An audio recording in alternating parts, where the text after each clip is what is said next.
Hello and welcome to Daily Tech Tutor. In this tutorial, I'm going to teach you how to recover your Love and Deepspace account. If this tutorial helps you, then consider subscribing and liking the video. If you lost your account, don't worry, there are a few ways to get it back. First, try logging in with the same method you used before. If you linked your account to Facebook, Google or Apple ID or an email, just use that option in the login screen. Most of the time, your progress will be saved automatically.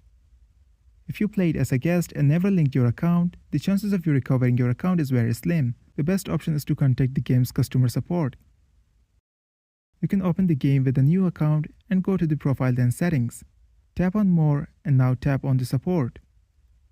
When you contact them, give as much info as possible, like your username, server and any purchase receipts if you bought anything in the game. This helps them verify your accounts faster.